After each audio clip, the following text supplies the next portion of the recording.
안녕하세요. 진도의 딸 최수정입니다. 아니 이러면 트로트 하는 데서는 와! 막 이런 거 해주시던데 진도의 딸 이런 거 있잖아요. 아유 마이크가 너무 많이 울린다. 너무 어색한가요? 진도의 딸? 맞죠? 그럼 다시 한번 해보겠습니다. 진도의 딸 최수정입니다. 감사합니다.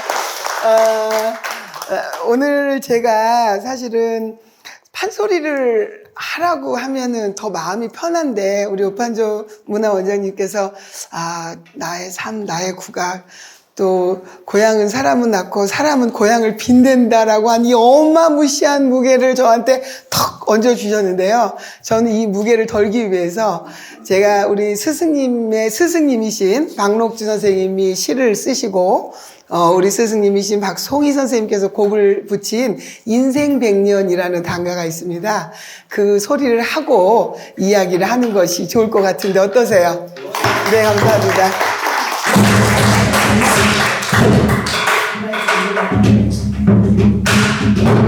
감사합니다.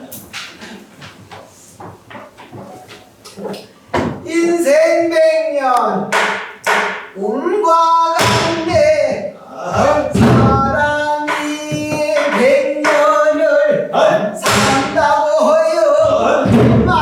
어찌여요 백년이라 죽고 사는 것이 백년이야. 잘 적에도 슬프고 가는 것을 보라. 우는 것은 걱정에서 우는 발정에 우는 것은 내 인생을 못 잊고 가는 것이 서러운다. 인생 백년이 어찌 헛망하랴.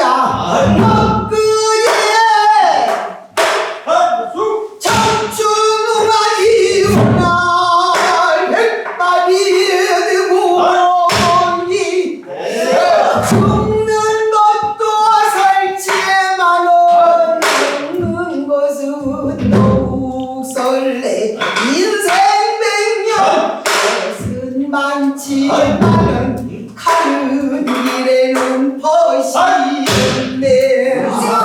장차의 몸을 타다리 차라리 몸도 보수에 나고였으면 저 물고기와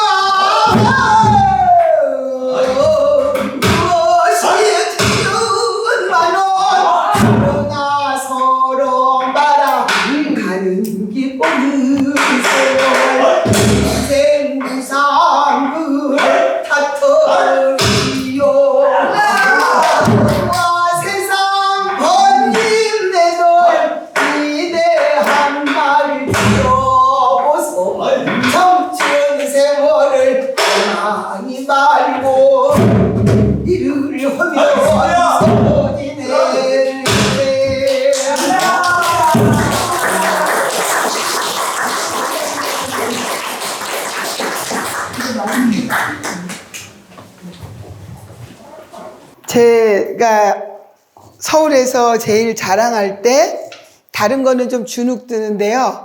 저 진도 출신이에요. 그러니까 소리 잘하는구나. 이런 얘기를 듣습니다. 굉장히 감사한 얘기죠. 뭐 순창에 고추장이 유명하고 사실은 어디에 뭐 경주에 불국사가 유명하고 이거 괜찮네요. 그런 것들을 얘기할 때는 되게 뭐라고 그럴까 물질적인 것 이런 건데 소리, 판소리, 뭐 우리 음악, 그림 막 이런 얘기를 할 때 진도 사람이다 그러면은 그냥 우리말로 먹고 들어가요. 예. 그래서 저는 그게 너무너무 감사하고 제가 예술을 하는 어떤 그 기본의 힘이 되는 거라고 생각을 합니다. 좀 전에 걸로 너무 울려서 판소리에 대해서 막 강의를 하라 그러면은 조금 자신이 있는데요. 제가 제 자신을 가지고 나의 삶, 나의 국악이라는 걸로 이렇게 정리를 해보니까 제가 제 자신에 대해서 아는 게 없더라고요. 제가 저희 스승님이신 선생님들에 대해서는 책도 쓰고 연구도 많이 해서 발표도 하고 했는데 최수정이 자신에게 대해서는 내가 결혼한 것만 생각이 나더라고요. 결혼해서 아기가 30살이지 뭐 이런 거. 그런데 이번 기회에 우리 원장님께서 주신 숙제가 최수정이 너 여태까지 살아온 거 한번 바라보고 되돌아보고 이제 앞으로 어떻게 살 것인가에 대한 진지한 성찰을 해보는 게 어떻겠니? 저는 그렇게 질문을 받아들였습니다. 그래서 제 자신을 판소리로 입문해서 이제 태어나서 어떻게 내가 국악에 입문하게 됐고 그 과정에서 저에게 힘이 되었던 것 또 중요한 일들이 무엇이었는지를 쭉 한번 살펴봤어요. 그러니까 강의라기보다는 정말 그 고향을 진도로 둔 소리꾼이 어떻게 진도 사랑을 실천할 것인지를 점검해 본 것이다. 이렇게 생각해 주시면 좋겠습니다. 네, 그렇게 봐주세요. 그리고 오늘 오신 분들이 진짜 아까 노래 부르신 선생님들 맞다나 살벌하네요, 분위기가. 네, 편안하게 들어주시기 바랍니다. 제가 이 원고를 준비하면서 정리를 하다 보니까 한 9가지 정도로 나눠지더라고요. 대략 보시면 뭐 뿌리 내린 곳에서 첫 페이지입니다. 소리의 싹 집안에서 움트다 이렇게 해서 마지막 얘기까지 가는데요. 보면 네, 시간이 없으니까 저도 조금 이렇게 거뜬거뜬 가도록 하겠습니다. 뿌리 내린 곳에서라는 제목을 내면서 진도. 네, 금오도 저희 선친께서 어렸을 때 이렇게 보여주셨던 곳이고 저도 이곳에 와서 오판주 원장님께서 계장님으로 계실 때쯤 저 앞에 회동 마을에서 소리를 했습니다. 지금도 이렇게 바다가 갈라지고 있고 금오도 옆에 모도죠. 네, 저 섬에서 저희 집안이 어르신들이 계셨습니다. 이쪽은 이제 관해정이라고 하는 금오도 안에 있는 서당인데요. 안쪽에 계신 분이 이제 만호 늦을 만자 깨달을 오자, 채, 희자, 태자 쓰시는 선조십니다. 할아버지께서는 여기에 훈장 선생님을 하고 계셔서요. 섬에서, 그렇게 후학을 가르치시던 그런 분위기였고, 안겨있는 아이가 저의 선친이신 오당, 채세원, 채원식 이렇게 쓰시는 분이십니다. 이렇게 아버지께서는 서예를 하시고 시서화를 즐기시고 또 이제 불교에 많이 이렇게 집중하고 계셨는데요. 제가 판소리를 한다고 할 때는 반대를 하셨어요. 왜 반대를 했냐면 어떤 그 가부장적인 것도 있고 국악이 아직도 사회적으로는 조금 무시하는 그런 분위기가 있었고 저희 고모님들이 5분이 계셨는데 다 소리를 잘하셨어요. 그래서 강강술래, 육자배기, 진도아리랑 그리고 카세트 테이프를 조상현 선생님 심청가를 나눠서 듣고 그 한 달 후쯤에 만나서 각자 연창회를 하세요. 그리고 테이프를 또 돌려가지고 가서 또 공부해갖고 오시고. 그래서 우리 고모님들은 참 독특하시다. 명절에 신우 5이, 저희 엄마 입장에서 신우 5이 모여서 마지막에 젓가락을 두드리면서 트로트까지 부르고 뒷산에 가서 강강술래까지 놀아야 이제 명절이 끝나는 거예요. 그래서 어렸을 때 아마 진도분들은 제가 이렇게 말씀드리면은 다 이해하시죠. 그래서 집에서도 강강술래하고 뜨시는데 우리 집안은 너무 이상하다. 그리고 시험 때가 겹치면 저희 엄마가 독서실을 끊어주셨어요. 우리 고모들이 하도 소리를 하고 노시니까 시험 공부를 못해요. 그래서 사설 학원에 가가지고 공부를 하고 와라. 그럴 정도로 이렇게 먹고 노는데 능하신 고모들이 와서 이렇게 즐기셨습니다. 저희 선친께서도 소리를 좋아하시면서도 이거를 전공으로 해서 업으로 가는 딸은 두고 싶지 않으셨던 것 같아요. 그러나 또 나중에는 가장 적극적인 후원자가 되시고 또 이렇게 술 한잔 잡수시고 오시면요. 임방울 선생님이 부르시던 사철과 쑥대머리 편시춘 이런 노래가 있어요.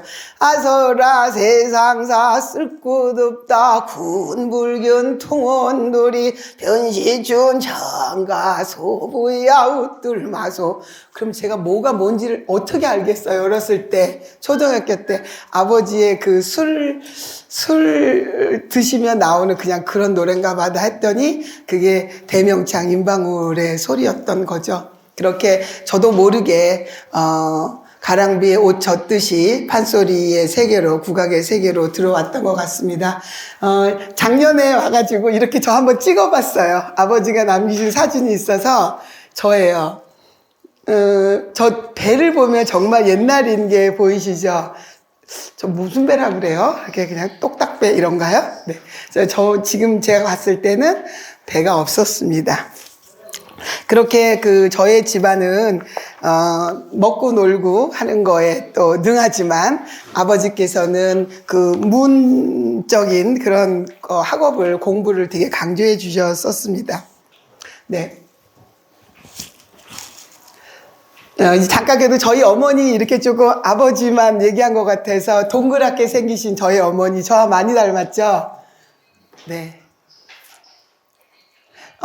제가 이제 국악에 대해 판소리를 시작하게 된 것은 국악 고등학교에 입학해서 고등학교 1학년 때 시작을 했어요. 저는 그 전에 피아노를 치면서 성악을 공부하고 있었고 서양 성악을 그리고 이후에는 이제 공부를 조금 까내해가지고 판사가 돼보겠다. 그 이유는 어려운 사람, 억울한 사람이 없는 세상을 만들겠다. 뭐 이런 꿈을 좀 가지고 있었습니다. 그래서 판사가 되겠다고 했는데 저희 어머니가 야, 국악고등학교 있는데 가야금 한번 해볼래? 그래서 그냥 갔어요. 근데 재밌어 보이더라고요, 학교가. 그때 장충동에 있었는데, 그래서 그 학교에 진학해서 가야금을 이제 하려고 했지만, 저는 이제 목소리가 판소리다라고 선생님이 정해주셔서 바로 판소리에 입문하게 됐습니다. 그러니까 지금 따지면 우리 뭐 김태현, 김다현 이런 친구들이 국악 신동 얘기 듣는 게 뭐 어렸을 때부터 소리를 했잖아요. 근데 저는 굉장히 늦게 소리를 했지만 음악에 대한 기초 공부는 하고 있어서 좀 빨리 적응할 수 있었던 것 같아요. 고등학교를 입학을 하니까 아버지께서 판소리 전공실에 국악 상공이라는 액자를 붙여주시고 달아주시고 저희들에게 부채를 나눠주셨어요. 저게 국악 상공 그냥 어디에 있는 말인 줄 알았었습니다. 그때는.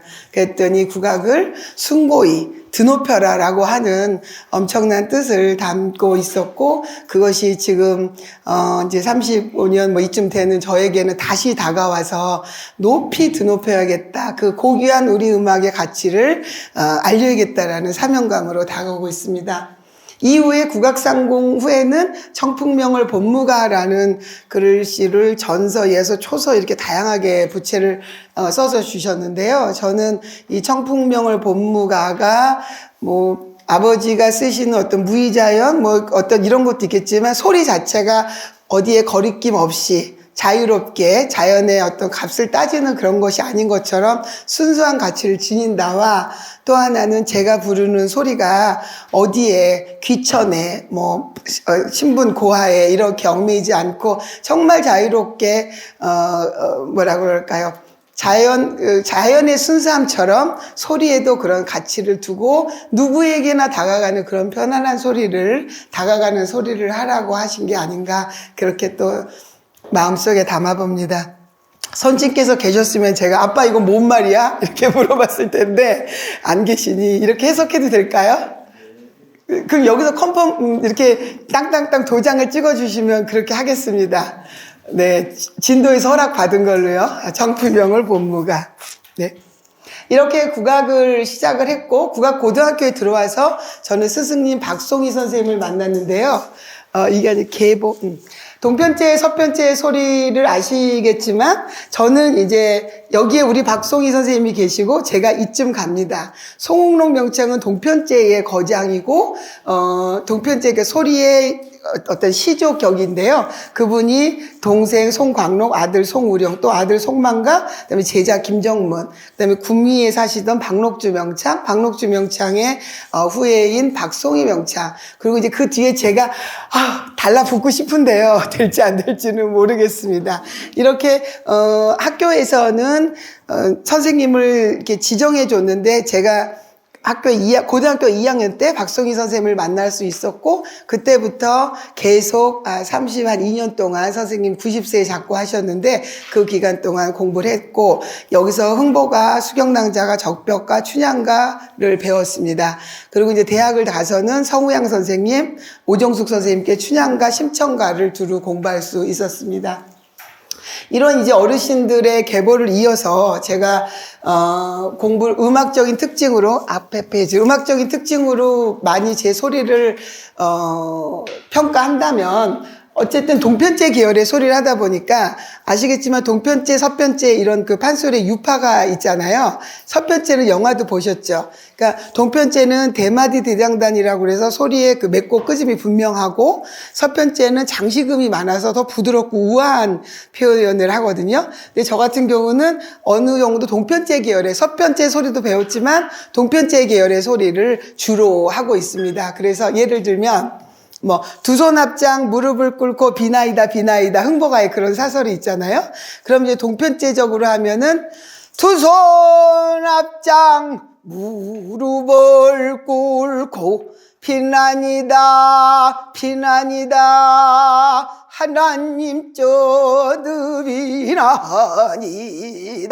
이렇게 끝을 분명하게 하고 소리를 이제 지금 좀 제가 약하게 냈는데 더 세게 합니다. 서편제는 부드럽게 두 손 합장 무릎을 꿇고 피난지다 피난이다 하나님 쩌그르비나이다, 이런 식으로 해요.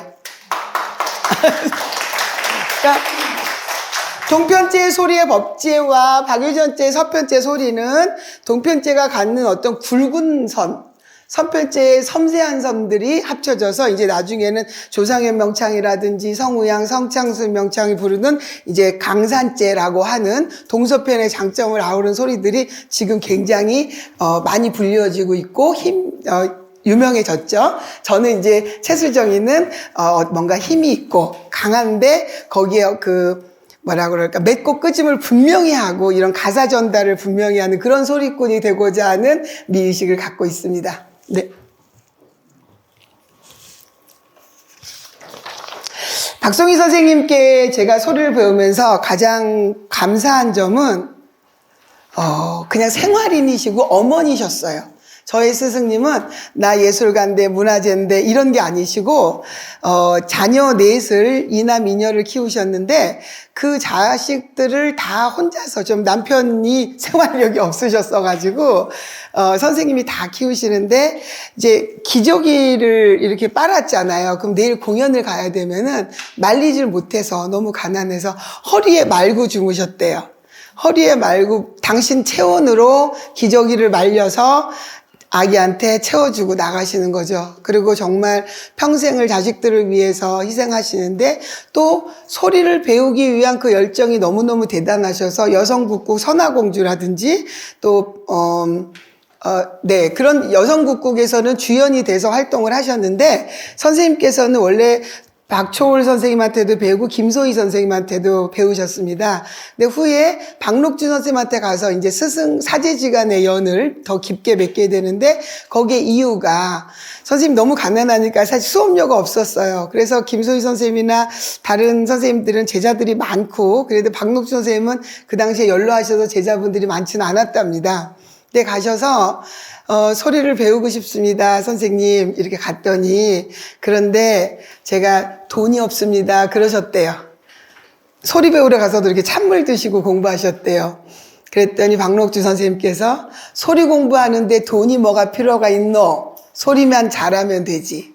그 말에 선생님은 제자의 도리를 다 하리라 라고 가슴에 묻으셨고, 평생을 스승님의 흥보가를 빛낸다, 갖는다라는 마음으로 섬기셨어요. 그것을 제가 어렸을 때부터 보고 자라면서, 제자는 그렇게 하는 거구나. 그렇게 저에게는 너무나도 선생님의 그 모습, 그리고 뭔가 하나하나 정성껏 우리 선생님 그러셨거든요. 지성스럽게 해라. 이게 날리지 않고 어떤 큰 무대든 작은 무대든 관객이 1명이든 뭐 1000명이든 10,000명이든 지성스럽게 해라라는 말씀이 있으셨어요.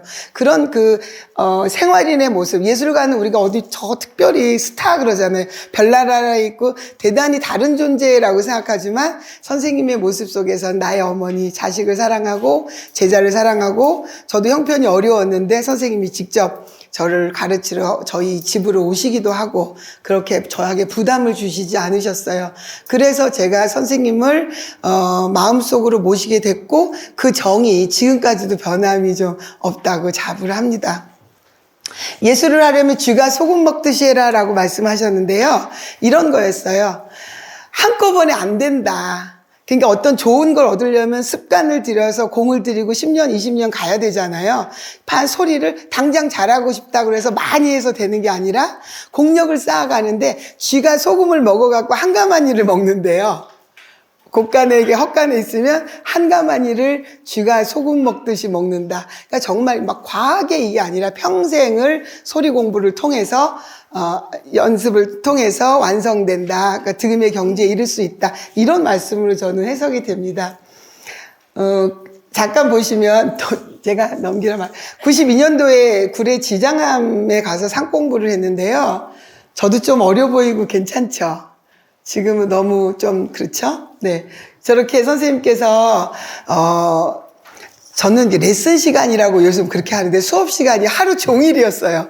제자가 3명 정도 있었기 때문에 선생님하고 공부를 하면 그냥 진도를 요만큼 나가고 그런 게 아니라 밥 먹는 거부터 선생님 얘기하고 소리 배우고 연습하는, 선생님 연습하시면 내가 북쳐드리고 그렇게 정말 그런 상 공부를 제가 선생님 모시고 했었기 때문에 이런 학교에서 1년치 배울 거를 상 공부 한 열흘, 20일 하면은 그때 다 배우고 공부를 할 수 있었던 게 지금 저도 이제 그 강단에 있지만은 이런 도제식 교육, 선생님 슬하에서 무릎하게 대고 앉아서 선생님이 소리를 듣고 공부하고 밀착되어 있는 공부여야 판소리의 깊이가 생긴다라는 생각이 듭니다. 그러니까 1교시 춘향가, 2교시 소리북, 3교시 흥보가 이렇게 배우는 게 아니라 그냥 앉아서 아주 긴 호흡으로, 깊은 호흡으로 공부를 해야 전수가 되는 것 같긴 해요. 그래서 제가 어떻게 생각하면 도제식으로 공부를 한, 제도교육권에서도 공부를 하고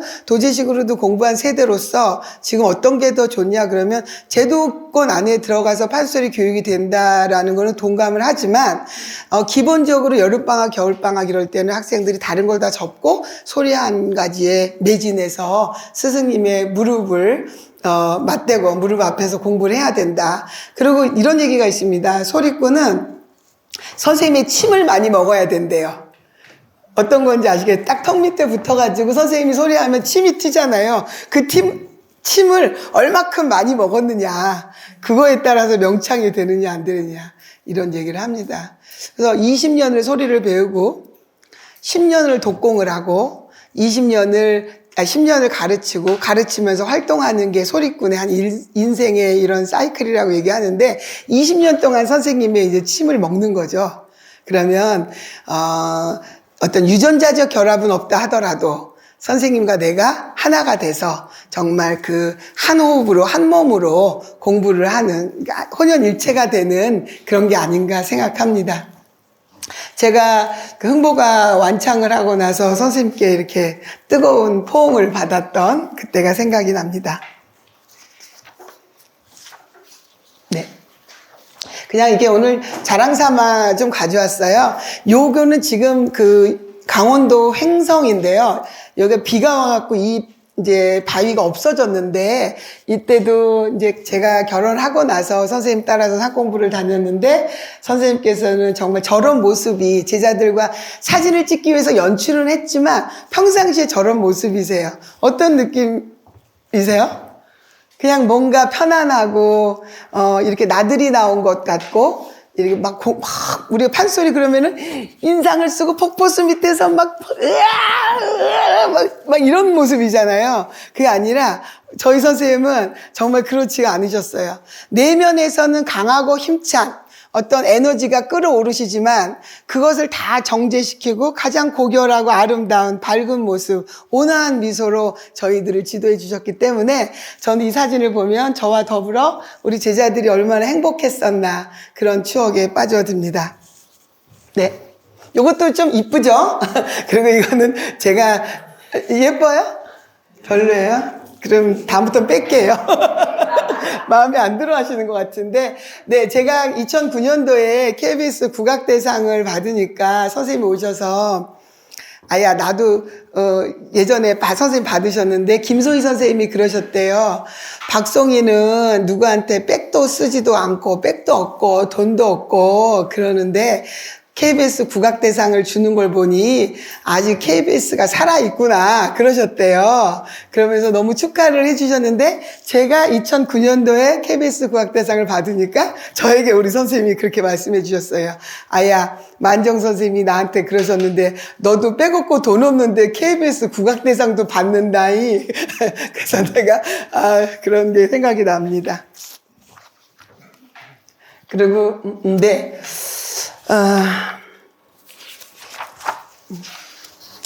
이제 다음 장으로 제가 드리고 싶은 말씀은 인사동 거리를 물들이다. 이제 판소리가 판치는 세상인 건데요. 판소리가 판치는 세상, 이 문구가 어떠세요? 임팩트가 있죠? 판소리 세상, 판판세 줄이면. 판소리가 판치는 세상이라는 제목을 달고 제가 강의를 시작한 게 이제 25년 된 것 같아요. 그래서 지금 제자들이 이 이름으로 강의도 하고 있고, 저도 하고 있습니다. 판소리가 너무나도 우리들만의 음악이다, 대중화 안 된다. 제일 제가 답답했던 게 판소리 사설이 어렵다. 그리고 너무 단조롭다, 무대가. 그래서 판소리 재미없다 이렇게 얘기하는데요. 저는 판소리 사설이 어려운 거는 공감을 합니다. 왜냐하면 바로 읽어야 되는 게 아니라 뜻풀이를 하려면 고전의 그 이야기를 가지고 원전이 또 무엇인가를 봐야 되고 원전의 해석까지 들어가면 그 원전의 그 이야기가 우리나라 이 판소리 창본에 어떻게 들어왔는지까지도 막 연결해서 공부를 해야 하거든요. 그러니까 그냥 액면 가사가 이해가 안 될 수밖에 없죠. 그런데 그걸 가지고 공격을 막 받는 거예요. 판소리 사설이 어려워서 판소리 대중화가 안 돼. 그런가 보다. 저도 막 고민이 됐어요. 그래서 어느 날은 판소리를 공부하다가 제가 사실은 음악으로 석사를 이대에서 마쳤고 그 다음에 이렇게 방송 작가를 하고 있었어요. 국악의 대중화를 위해서 어떻게 해야 판소리가 또 우리 국악이 일반 사람들에게 쉽게 다가갈까. 그게 한 96년도, 97년도 이때였던 것 같습니다. 그런데 그때 무슨 생각이 들었냐면 판을 열자. 그러니까 무대 공연화 하지 말고 지금으로 말하면 버스킹처럼 판을 열어서 사람들이 가까이 들을 수 있게 하자. 그래갖고 청바지 입고 지금 유명한 이자람, 박예리 다 같이 인사동 거리소리판을 했습니다. 또 바닥소리, 타루, 판세 이런 팀들이 있어서 그들이 모여서 막 소리 공부를 하면서 창작 판소리를 하기 시작을 했어요. 그때 판소리가 조금 대중화되는 듯 했습니다. 그러나 일반인들은 또 잘 몰라요. 그래서 그 MBC 라디오의 좋은 아침 우리 가락의 작가를 제가 7년을 하면서 뭐를 했냐면은 국악 용어를 안 쓰고 중머리 무슨 이런 걸 안 쓰고 그냥 방송국 라디오에서 나오는 언어로 바꿔가지고 막 해봤어요. 그랬더니 사람들이 좋대요. 근데 저는 답답한 거예요. 국악 용어를 빼고 방송 원고를 쓰려니까. 그래서 짤막 강의 국악교실 그래갖고 제가 또 라디오 프로에 들어가서 어떤 가야금 산조, 김죽파류 가야금 산조면 김죽파류라는 게 뭐냐, 그리고 산조라는 게 뭐냐 이 뜻을 설명하면서 김죽파류 가야금 산조를 양승희 명인의 소리로 연주로 듣겠다. 막 이렇게 하면서 국악 용어를 설명을 했는데 그렇게 한다고 바뀌겠어요? 안 바뀌죠. 제 열정이었죠. 그리고 이제 외부적으로는 슬기둥이라고 하는 팀이 나오면서 국악에 대한 대중화, 창작 국악 이런 것들이 붐을 이루고 있었습니다. 저는 이제 그때 다시 인사동 거리 소리판을 하면서 길거리에서 소리를 하는데 많이 혼났어요. 판소리 하는 사람들이 왜 길거리에서 하냐? 한복을 갖춰 입지 않고 왜 청바지 입고 소리를 하냐? 그리고 관객들을 제가 장판을 네모나게 오려갖고 50개를 깔고 했거든요. 왜 그렇게 판소리 격을 떨어뜨리냐? 그리고 네가 무슨 또랑광대 협의회 회장이냐? 너는 또랑광대가 아니지 않느냐? 막 이런 공격을 받았습니다. 그때 제가 가졌던 생각은 판소리가 언제부터 무대에서 불려졌던 소리입니까? 우리 정말 마루에서 차일 치고 또 집안에서 또 뭐 양반들이 불러오면 소리도 하고 또 무슨 운영궁 이런 데서 대원군이 부르면 송만갑 명창이나 이동백 명창들이 또 와서 어정광대가 된 거잖아요. 이렇게 손을 잡아주고 야 소리 잘합니다. 그랬더니 어전 임금님 앞에서 소리하는 광대의 칭호도 받고 뭐 통정대부라든지 감찰이라든지 그거는 어떤 그 이름으로의 직함이었지만 신분 상승을 꾀하기도 했어요. 신분 상승을 꾀했다는 건 신분이 낮았다는 거거든요. 낮은 신분 속에서도 자리와 털을 공간을 가리지 않고 자신들이 표현하고자 했던 예술 세계, 그게 지극한 예술의 본질이 아니겠는가. 그리고 이들이 다 열심히 공부하고 해온 이거를 대충 이렇게 판소리 그러니까 경연대회에서 보여지는 그런 모습이 저는 좀 싫었어요. 그리고 저에게는 삶에 좀 아픔이 있었는데요. 93년도 대학교 3학년 때쯤에 경연대회를 나갔고 그 전에는 뭐 광주, 남원, 전주를 배낭 메고 다니면서 경연대회를 스케치하고 선생님들 녹음 대회 나오신 걸 녹화하고 막 이러면서 열정을 불태웠어요. 그리고 대학에 가서 경연대회를 구경을 가고 저도 참가를 하고 했는데 너무 말도 안 되는 일이 벌어졌어요. 그러니까 정말 쟤 아니면 나야. 우리 셋 중에 한 사람이 1등을 할 것 같아. 이런 거 있잖아요. 저희들이 대학부에. 셋이 장려상으로 다 떨어진 거예요. 근데 무슨 실수가 있었거나 그냥 이제 다 지난 얘기니까 이렇게 들어주세요. 쟤는 그래. 나보다 잘했고, 나도 실수 없이 했고 그랬는데 떨어지고 너무 이상한 아이가 1, 2, 3등으로 돼 있는 거예요. 그래서 그때 제가 너무 막 가슴이 터질 것 같고 분노가 치밀었어요. 근데 심사위원들은 정말 대단한 선생님들이셨어요. 뭐지? 저 선생님들은 저렇게 소리를 못 듣나? 아니면 나하고 이 미적 감각이 틀린가? 그리고 막 이렇게 눈물이 나더라고요. 그 뒤로 나는 경연대회에 나가지 않는다. 그래서 말씀드리자면 16년을 대회 근처도 안 갔어요. 나는 내 일생에 대통령상, 명창 이런 거 안 한다. 난 그냥 공부한다. 그러면서 인사동 거리소리판에서 열정을 불태운 거죠. 그리고 나는 공부를 해야겠다. 그러면서 또 그런 어떤 판소리 학을 공부하는 국문학과 교수님들하고 이렇게 친하게 지내게 되면서 국문학을 공부를 하게 됐습니다. 그래서 이제 판소리가 갖고 있는 고전문학, 고서설, 구비문학 이런 장르에서 판소리를 공부하고 민속학을 공부하고 또 경희대학은 무속 이쪽이 강했어요. 그래서 무속을 공부하고 이러면서 이제 학문적으로 더 공부를 하게 되었었습니다. 그래서 16년간 대회를 안 나갔어요. 근데 저 대통령상 있죠. 그 이후에 나간 거죠. 네, 거기에는 2008년도에 제가 박사 논문을 쓰고 이렇게 만창 발표를 하고 이러는데 어떤 사람들이 저를 학자 취급을 하는 거예요. 너는 국문학자 아니야?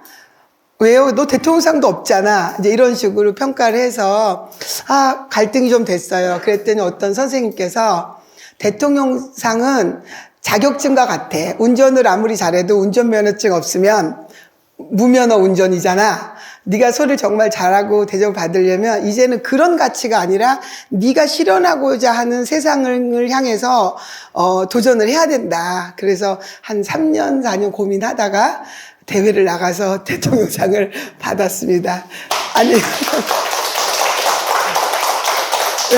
그래서 제가 상장이요. 16년간 대회 하나도 없다가 한 번에 누가 대통령상을 줬겠어요. 제 생각 한번 들어봐 주세요. 16년 동안 안 나갔으니 16년 동안 어디든 돌아다니면 하나는 건지겠지. 이렇게 건방진 마음으로 다녔어요. 그랬더니 장관상, 국악협회상, 국악원장상, 총리상 1년 안에 그걸 다 받았어요. 그래갖고 누가 그래, 이 경력을 어떻게 한 해에 다 했냐고, 두 해에 다 했냐고 그래서 상 받으러 돌아다니니까 1등을 안 주잖아요.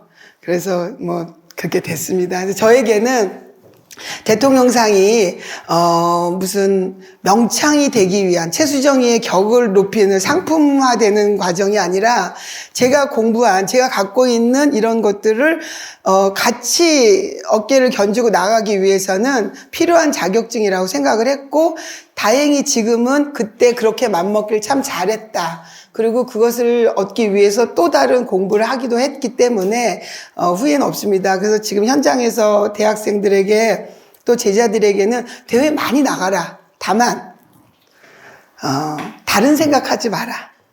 상을 타기 위해서 다른 생각하지 마라. 떨어지고 많이 떨어질수록 사람들이 네 실력을 인정해 준다.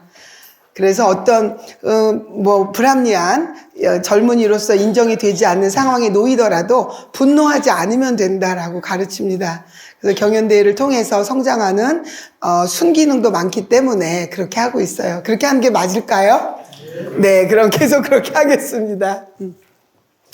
네, 이게 인사동 거리소리판의 모습인데요. 뭔가 그래도 전사 같지 않아요? 태국 전사? 저 때는 저에게는 가슴 속에 판소리 세상을 잃어보고 싶은 굉장한 열정이 있었고요. 이때 재밌는 건 비가 오나 눈이 오나 바람이 부나 학고제 앞에 일요일 3시에는 소리판이 열린다. 였습니다. 그래서 한 3년 지속을 했는데요. 그걸 못하게 된 이유는 종로구청에서 막았어요. 인사동에 이게 길이 통으로 있잖아요. 그러면 학고제라고 그 건물 앞에서 하고 있는데, 그때 그 행렬이 하나 지나가는데 어가 행렬이 아니고 뭐라고 그러나요? 범죄자 행렬을 이렇게 감옥을 철창에 넣어놓고 이렇게 칼 쓰고 가는 사람을 쭉쭉 끌고 다니면서 뭐 물러거라 이러면서 막 사물놀이 같은 게 나오는, 정말 컨셉도 맞지도 않는 그런 행사를 하기 위해서 저희들이 소리를 하고 있으면 그 행렬이 지나갈 수가 없다고 고만하라는 거예요. 그래서 그럼 니네 지나가면 하겠다 했더니 3번을 도는 거예요. 3시에 왔다 갔다 안국동에서 종로 쪽으로. 대한민국은 이렇구나. 그래서 또 좌절을 했습니다. 판소리가 판을 치기에는 아직 국가가 판소리를 인정하지 않는구나. 이런 거 좀 편집 부탁드립니다. 그러나 이제는 다시 할 수도 있을 텐데요. 지금 이제 버스킹이라고 그래서 자유롭게 판소리 공연들이 여기저기서 이루어지고 있기 때문에 제가 그렇게 강조하지 않아도 될 것 같습니다. 네. 한번 보시면 그래도 이 사람들이 이렇게 앉아서 판소리를 들어줬다는 게 너무 대단하지 않습니까? 그쵸?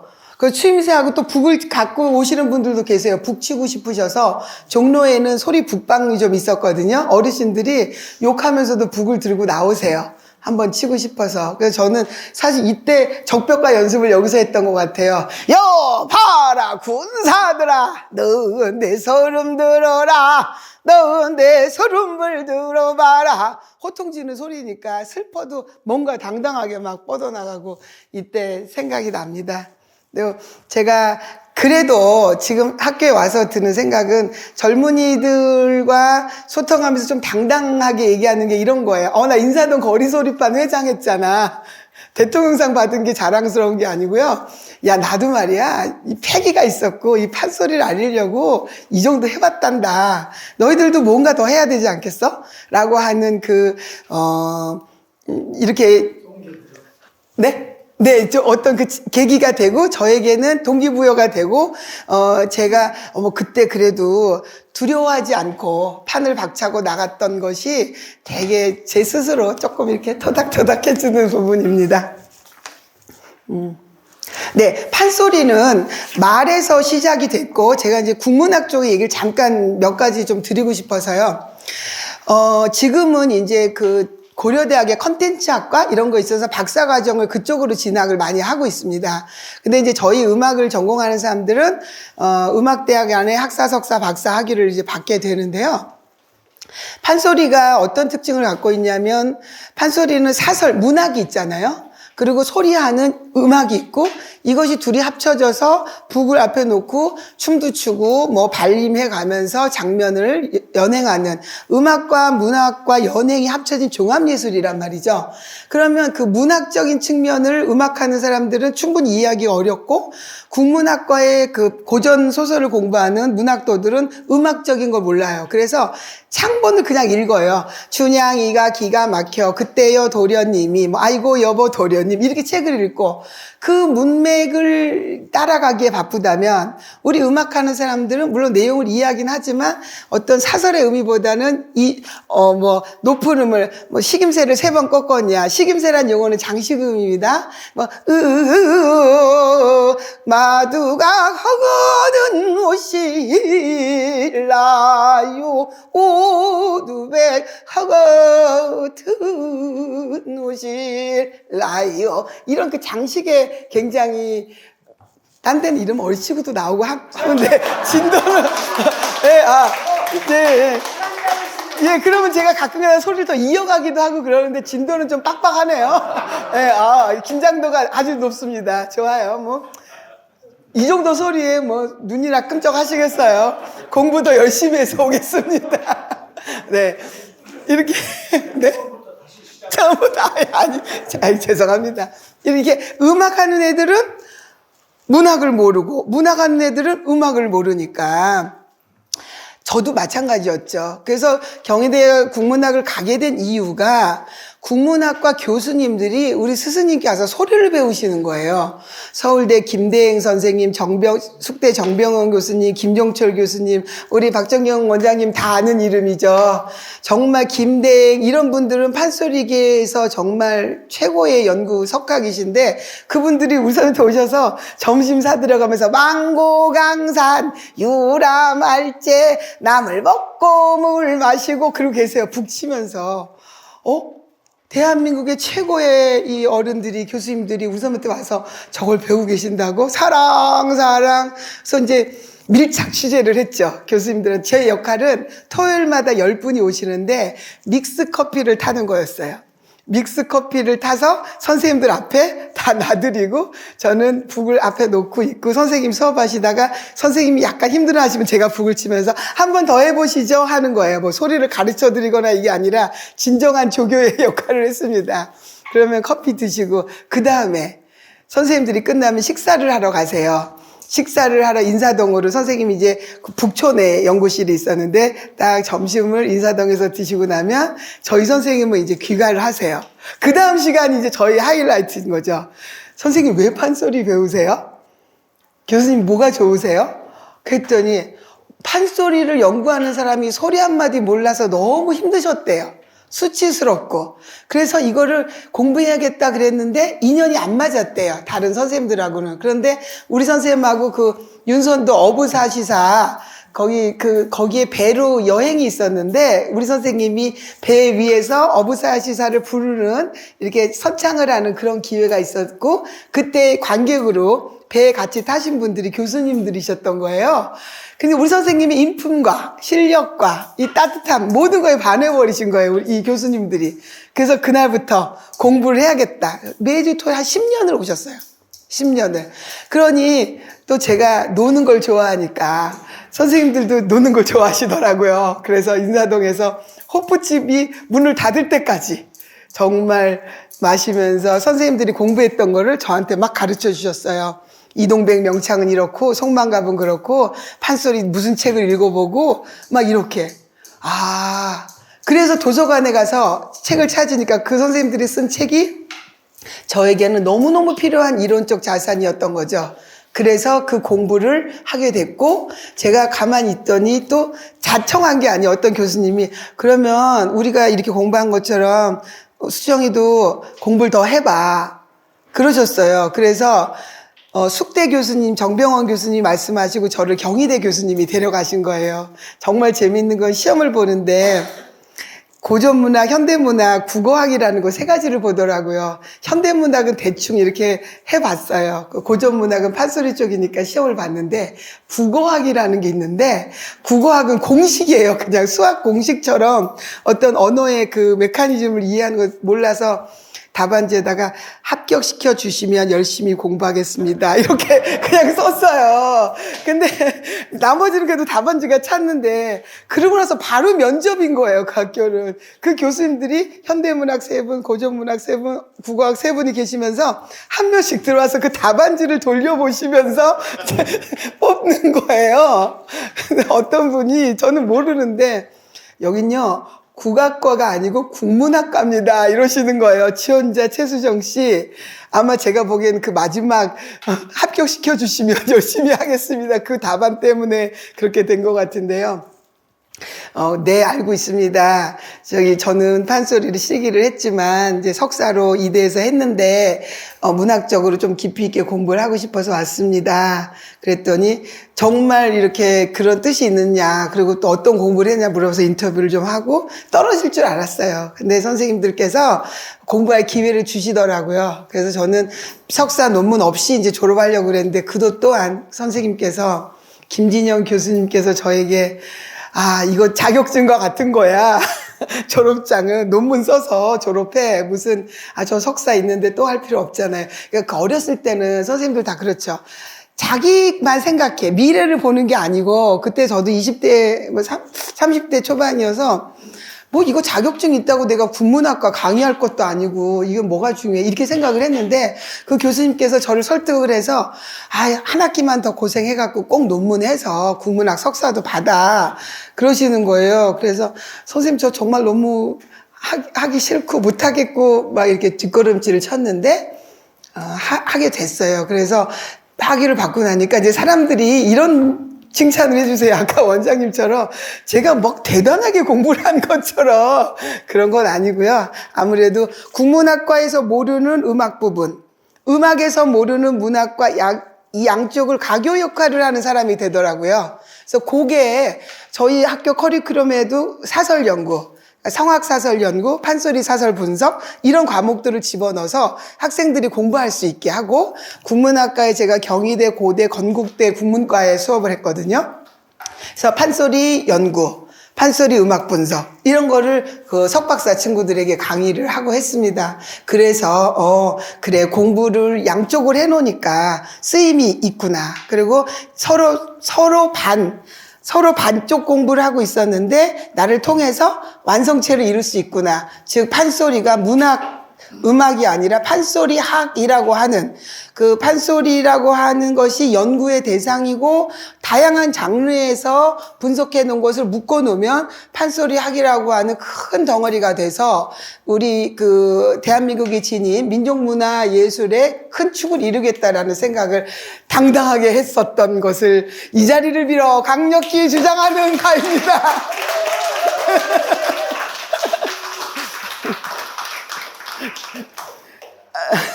그리고 그 다음에 이제 제가 석사할 때는 박사 과정이 없었어요. 판소리에 박사 과정이 없어서 경희대에서 하라고 그랬는데 나는 음악하는 사람인데 국문학에서 안 하겠다.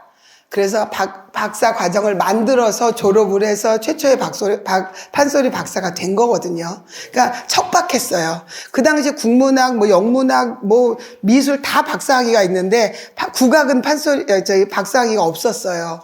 그래서 지금은 이제 다 거의 80% 막 애들이 박사 과정을 가려고 하고 공부를 하는데 그렇게 제도권 안에서 해놔야 외국 애들이 유학을 왔을 때도 그 과정에 입학해서 공부를 하는 이제 소위 글로벌 스탠다드라고 하잖아요. 세계가 같이 갖고 있는 표준안이 우리한테 있어야 하고 판소리라고 하는 위대한 성악이 이 전통이 그런 커리큘럼이 없음으로써 누가 유학을 올래도 그냥 전수만 받고 가야 되는 이렇게 되면 안 되잖아요. 그래서 그런 계기가 됐다라는 데 좀 자부심을 가집니다.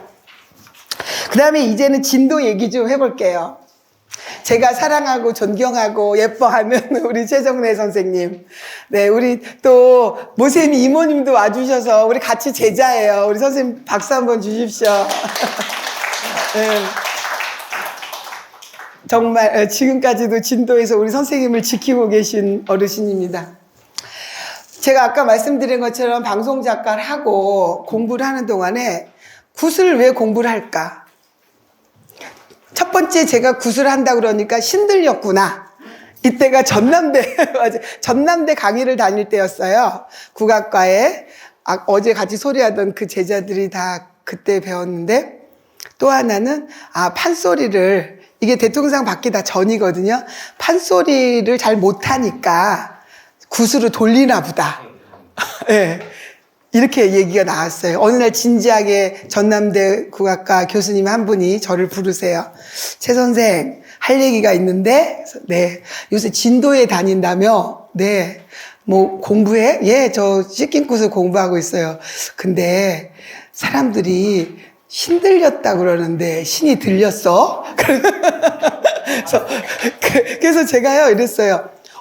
그거 틀린 얘기예요. 진도 씻긴굿은요, 신 들린 사람이 하는 게 아니고요. 세습무라고 그래서 강신무하고 다르게 집안 대대로 내려오는 예술적인 것이지, 이게 신이 들려서 하는 게 아니에요. 그랬더니, 그런데 왜 사람들이 우리 최 선생이 신 들렸다 그러지? 알았어요. 현장에 있었기 때문에. 국판에 있었기 때문에. 그러니까 제가 연구자로서 비디오 카메라 들고 녹음기 들고 사진기 들고 책 쓰고 이렇게 했으면 연구자 최수정, 그러니까 굿을 공부하러 온 학생으로 연구자로 봤을 텐데, 제가 같이 지전 들고 춤을 추거든요. 그냥 녹시로새 녹시로새 녹신 줄을 몰랐더니 오날 보니 녹시로새 신이로새 신인 줄을 몰랐더니 오날 보니 신이로새 한단 말이죠. 감사합니다. 그때 사람들이 놀란 거예요. 여기서 저희 아버지도 놀란 일이 있었어요. 진도 군수 박승만 씨인가? 이렇게 초상집에 가면 왼쪽에 진도 군수 누구, 국회의원 누구, 이 깃발과 조화가 있단 말이에요. 근데 저희 아버지는 제가 판소리 배워서 명창이 되고 교수가 되고 이렇게 이름 나는가 보다 그랬더니 아빠가 알던 단골레가 됐거든. 그 말 아세요? 진도분들은 단골레 아시죠?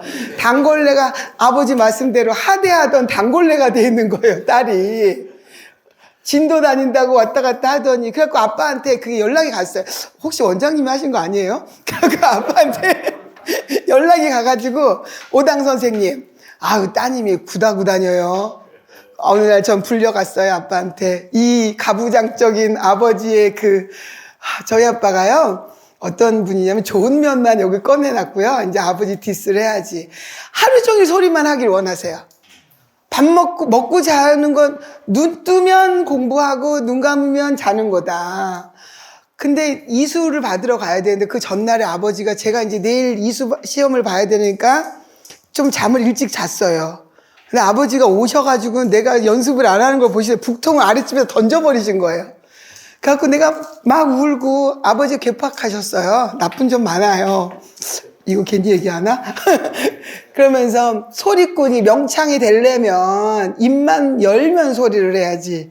열면 우아하게 표현한 거예요. 입만 벌어지면 이라고 말씀하셨어요. 그런데 자고 있다고 그렇게 저를. 그랬을 때 저는 아빠가 판소리 명창이 되길 원하시는 건 알고 있었죠. 그런데 그렇게 그 단골레 이런 생각들이 어렸을 때부터 성장기가 이제 진도에서는 뭐 존칭을 안 했잖아요. 그러다 보니까 내 딸이 거기 가서 굿판에서 사람 죽은 데 가갖고 노래 부르고 그러고 있다는 게 용납이 안 되셨던 거예요. 그래서 아버지하고 독대를 한 서너 번쯤 했어요. 이게 우리 민족 문화의 기본이고, 근데 아셔요. 아버지가 다 알고 계시면서도 내 딸이 소복 입고 지전 들고 신칼 든 건 싫으신 거예요. 제가 봤을 때는. 그랬는데 그거를 아빠, 이게 아니고 이런 거고 그 얘기였어요. 판소리의 어머니가 굿이에요. 제가 대학에 가서 배워보니까 판소리의 기원설이라는 게 있는데 무가 기원설이 있어요. 무가가 바로 씻긴 굿이에요, 판소리는. 그러니 제가 이걸 배워야 판소리의 엄마인 무가를 공부해야 판소리를 더 잘할 수 있거든요. 그러니까 아빠가 확 이렇게 그래? 그러면서 저에게 공부하는 걸 허락해 주셨고, 또 이제 결혼도 하고 했었기 때문에 남편한테도 그런 걸 공부하는 대로 또 이야기를 해야 되고 그러더라고요. 그래서 그런 조금 저에게는 공부하는데 참, 무슨 무당이 됐냐, 신들렸냐, 이런 얘기를 듣고 좀 무시를 당했어요, 희한하게. 그런데 지금은 세상이 달라져갖고 저한테 굿 배워오겠다고 그러고요. 그걸 작품으로 해서 무대에 올리고 제자들을 교육하고 있습니다. 그래서 그런 것처럼 제가 이제 공부를 시킨 곳을 공부하고 싶은데, 처음부터 어느 선생님을 배우러 가야 될지를 몰랐잖아요. 그때는 우리 서울에서는 박병천 선생님네는 유명했어요. 그 또 문화재셨고. 그런데 제가 존경하는 아까 방송 작가의, PD, 이거 아세요? 라디오 틀면은, 비가 올라나, 눈이 올라나, 옥수장 맞을라나, 우리의 소리를 찾아서. 이 소리는 전라북도 정선군 어느 어르신의 소리로 듣겠습니다. 이거 아세요? 예, 그걸 만든 PD가 최상일 부장님이에요. 그 PD 밑에서 제가 작가를 했었거든요. 그때 이분이 한국민요대전 전집 시리즈를 끝내고 무가 전집을 하고 다닌 거예요. 연변 소리 다 끝내고 한반도의 무가. 그거를 하면서 계속 다큐멘터리식으로 영상을 돌려서 보고 저도 보라고 하셨고, 또 한쪽으로는 군연구소라고 공부를 하는 데가 있는데 거기서 제가 이제 굿을 배워서 공부를 했으면 좋겠는 걸 계속 푸시를 양쪽에서 하는데 이 두 분이 친하신 분들이었던 거예요. 그래서 제가 가스라이팅을 당했어요. 아, 그런 거야? 이거 중요한 거야? 너무 배경이 없고 집안에서도 이런 예술하는 분이 안 계시니까 아무것도 모르잖아요. 이게 중요하다고? 그리고 들어보니까 좋아요. 그래서 MBC에서 비용을 들여가지고 약수함이라고 굿땅을 빌려서 할머니, 우리 외할머니가 돌아가신 지가 얼마 안 돼서 날바지 굿을 모셔서 했어요. 그래서 선생님, 최정래 선생님, 부군인 하민천 선생님, 조카인 강종태 선생님 세 분이 서울의 국민대 앞에 약수함이라는 곳에 오셔서 제가 이제 제주가 되고 저희 어머니와 같이 상을 차려서 촬영용, 녹화용 씻긴 굿을 하는 거예요. 그래서 그거를 전판을 다 하는데 제가 보니까 너무 예뻐요, 굿이. 슬프기도 하고 재밌기도 한데 너무 예뻐. 아, 이런 게 굿이구나. 그래서 그럼 나 배우겠다. 그래서 이 두 분을 모시고 원투로 갔어요. 선생님한테 갔더니 넌 판소리 한 거 서울에서 봤으니까 왜 배우려고 하냐. 저 이거 되게 해보고 싶습니다. 소리 했으니까 하겠지. 그래서 굿은 정말 배우기가 어렵고 실패담만 말씀해 주시는 거예요. 연극 배우던 누구도 와서 하다가 갔고 누구도 하다 갔고 여기 마을에 누구도 하다 갔고 너는 하다가 또 갈 거다. 그래서 오기가 생겼나 봐요. 저는 그냥 그래도 선생님 자꾸 하실 때까지는 다녔으니까 그랬습니다. 선생님이 공부를 할 때 처음에 저한테 초가망석이라고 이제 신을 맞이하는 신을 부르는 소리가 있잖아요. 근데 혹시 아시는 분이 계실지 모르겠지만 전주에 그 세계 소리축제 전신이 전주 산조예술제라는 거예요. 산조예술제가 민간 축제로 소규모로 시작됐는데 혼사굿, 영혼 혼사굿이라고 60상을 다문이라고 하는 찻집 마당에 놓고 굿을 했어요. 그때 단골 주무를 우리 선생님을 모셨어요. 그 전주 산조예술제에 저승 혼사굿 60상을 할 때 선생님이 그냥 지전을 저한테 딱 지어줘 버리신 거예요. 그래서 혼을 불러라. 아, 정말 뭐가 뭔지도 아직 전혀 모르는데. 그래서 딱 덜덜덜 선생님하고 저하고 제가 이제 선생님 옷을 한번 해드리고 저도 똑같이 입고 섰는데 덜덜덜 떨려서 어떡하죠? 그랬더니 배우던 거 해. 그래서 내가 뭘 배웠지? 아무것도 생각이 안 나는데. 그래서 혼 불러. 그래서 선생님 하시던 걸 본 걸로 늙고 말윤주야 다시 젊기 어려라.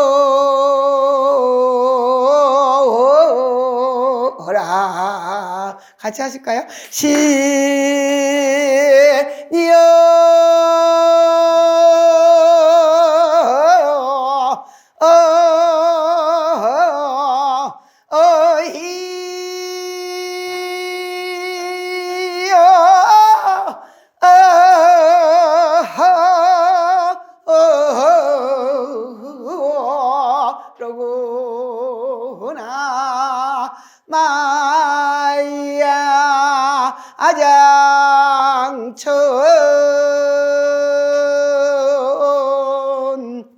또 나리로 오구나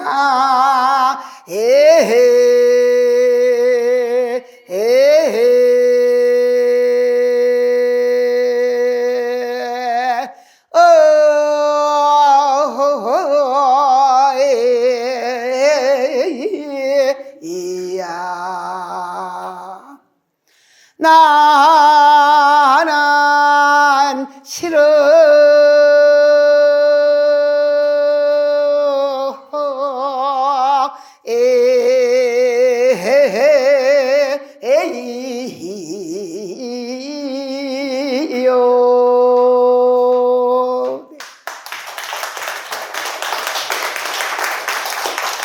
대한민국의 전라남도 진도 이 씻김의 초가망석 소리로 신이 옵니다. 이 구음에 이 멜로디에 신이 와요. 방울 들고 안 흔들러도 신기가 없어도 그 소리를 듣고 신이 온다는 거 아니에요? 저는 그거 자체가 이 음악이 갖고 있는 이 소리가 갖고 있는 정신, 해석 그게 너무 만족스러워요. 뭐 신이 오셨구나 뭐 내려오십시오 막 이런 게 아니라 그냥 올 것 같아. 저도 죽으면 이 소리 듣고 오려고요. 이 이야기 자체가 우리 가슴을 적시고 또 이 소리가 많은 사람들을 움직여 왔기 때문에 아직도 한반도에 남아있고 이것이 세계에 알려지고 있는 거 아니겠습니까? 그래서 저는 이 선생님한테 감사한 게 저는 연구자로서 물론 처음에 갔지만 제가 현장에 정말 소위 그 주무, 단골이라는 이름으로 선생님 곁에 같이 뭔가 연행할 수 있었던, 구판에 설 수 있었던 것은 정말 영광이었던 것 같아요. 그리고 제일 이제 두려웠던 거는 이렇게 관이 있는데 거기서 밥을 먹어요. 종이를 오리면서. 그게 제일 어려웠어요. 막 제가 비행기를 타고 목포에서 내려서 막 선생님 막내 막둥이가 자동차로 딱 그 데려다 줘서 옷을 갈아입고 구청을 가는데 가면은 밥을 먹어요. 종이 한다고 이제 지전 일을 하는데 뒤에 보니까는 병풍이 이렇게 있어요. 먹는데 그 뒤에가 관이 있는 거예요. 근데 몰랐어요. 저는 관이 있는지. 근데 어떤 딸이 막 오더니 그 병풍을 제끼더니 아버지 하면서 막 우시는데 그다음부터 밥을 못 먹겠더라고요. 가만있어 봐. 이거 어떻게 해야 되지? 내가 이 밥을 지금 밥이고 뭐고 제 스스로 좀 뭔가 그런 현장에 있어 본 적이 없으니까 제가 무슨 관을 받겠어요. 저도 그냥 서울 촌것인데. 그러다가 선생님 앞에서 밥을 이제 못 먹고 그러고 있는데 그래 이제 병풍에 치고 그래 안정을 해야지. 그래 어떻게 밥은 안 먹었지만 잘 넘어갔어요. 또 얼마 안 있다가는 소복을 입고 징을 들고 선생님 이제 징을 보자기에 싸서 들고 다니시는데 들고 선생님 쓰시고 저 쓰고 함 선생님 강정태 선생님 들어가는데 어떤 아이가 제 딸아이 같은 어린아이가 엄마 무서워 그러고 방으로 뛰어 들어가는 거예요. 그 모습이 저에게는 제가 되게 다른 존재로 보인다는 게 막 두려웠어요. 이런 걸 무당이라고 그런 건가 보다. 저 아이 눈에는 내가 무서운 존재구나. 우리 애는 엄마 그러고 쫓아와가지고 막 이렇게 안기고 그 사랑을 나누고 저는 그 아이가 너무 예뻐서 초상집이지만 광머리 씻긴 꽃이라 초상이 난 집 있잖아요. 이렇게 날바지 꽃 말고 너무 예뻐서 갔는데 그 아이는 엄마 무서워 그러고 막 뛰어 들어가는데 뭐지? 내가 왜 여기 와서 이걸 하고 있지? 그때 저는 정말 제 자신한테 충격이었어요. 그래서 이건 내가 하는 게 아닌 거구나. 이거는 운명적으로 주어진 사람들이 하는 거지. 저를 이제 학습무라고 그런 이름을 붙여줬었는데 이건 이렇게 들어오는 게 아니었어. 그 어린아이의 그 목소리에 제가 갑자기 탁 이거구나. 그래서 피했어요. 상당한 기간 피했는데 제가 좀 주책스럽습니다.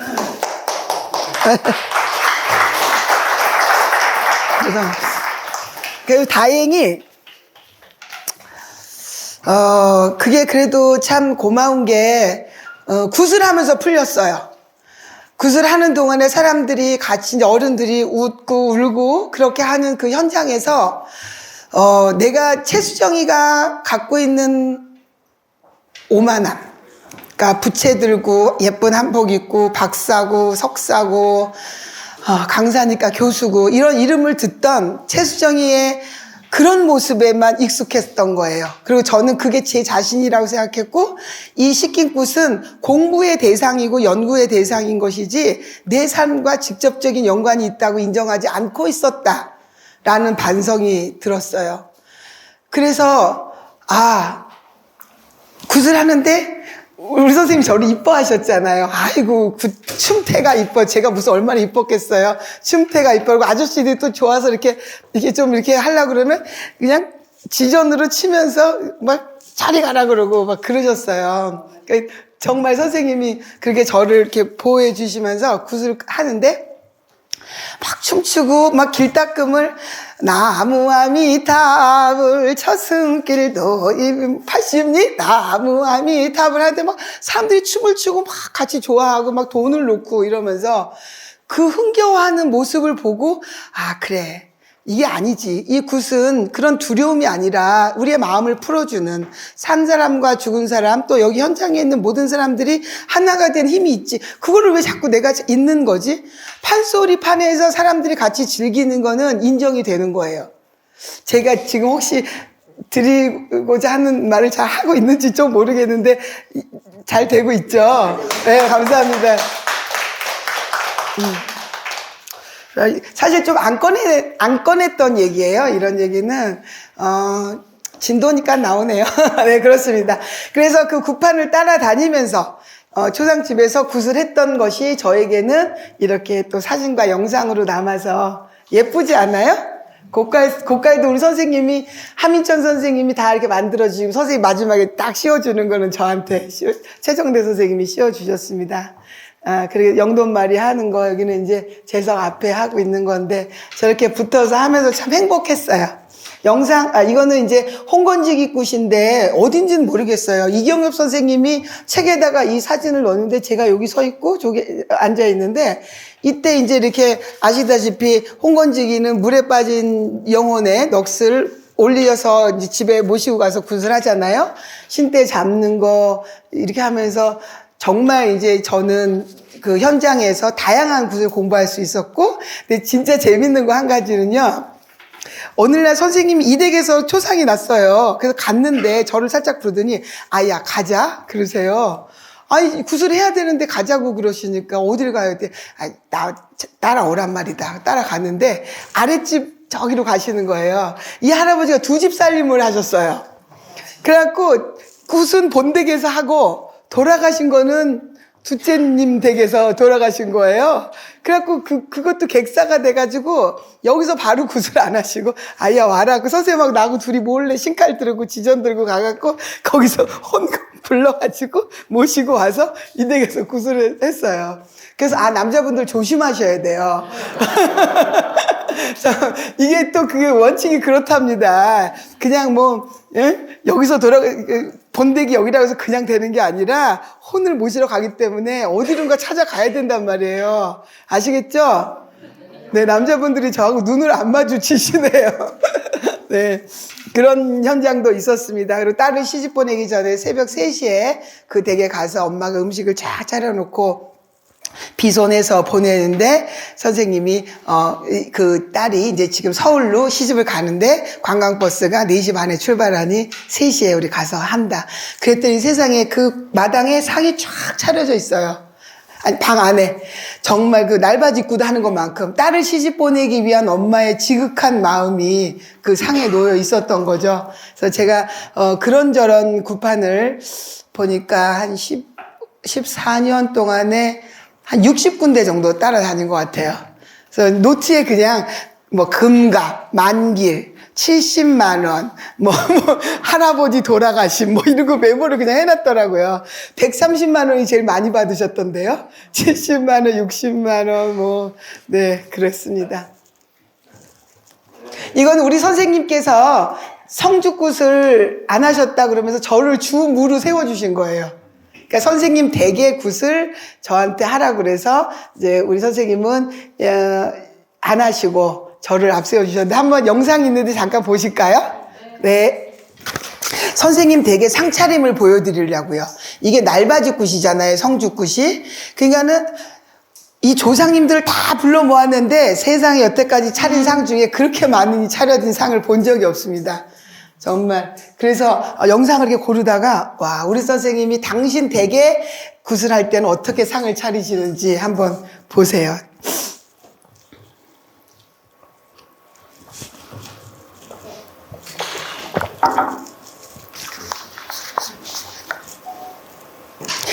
저 끝에 계신 분이 사위님이시죠?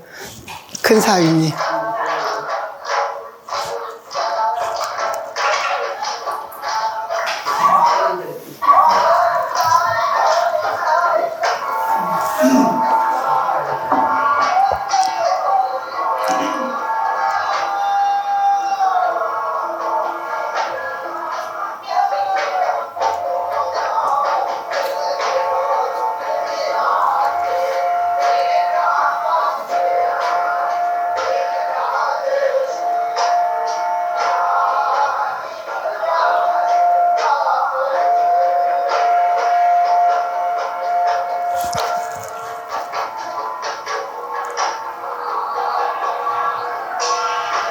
이쪽은 안 나오나? 상이 안 나오나? 상.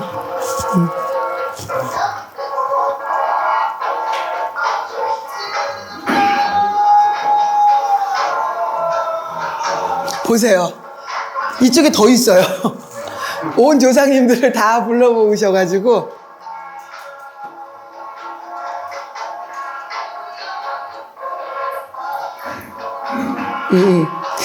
한 분씩 신이 다 모으시고.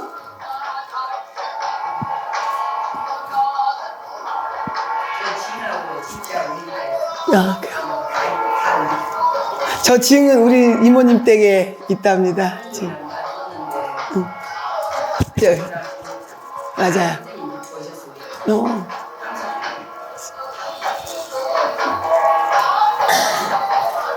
굉장하죠. 저렇게 상을 차리려면.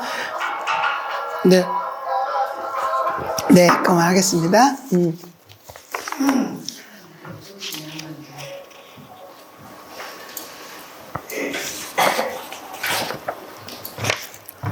이제 많이 왔어요. 저 그래도 할 얘기 많이 있네요. 그죠? 좀 지루하신가 보다. 좀 지루하신가 보다. 이 영상은 아니고요. 네, 백일독공 가겠습니다. 저는 이제 제 인생에서 또 중요한 지점이 하나 있었는데요. 2006년도 1월 말에 결심을 자다가 여보 나 저기 100일 공부 가야 될 것 같아. 그래서 그냥 강원도로 가가지고 100일 동안 살다 나왔는데요. 판소리 하는 사람들은 득음을 해야 된다고 합니다. 득음이 뭔지 알 수가 없어요.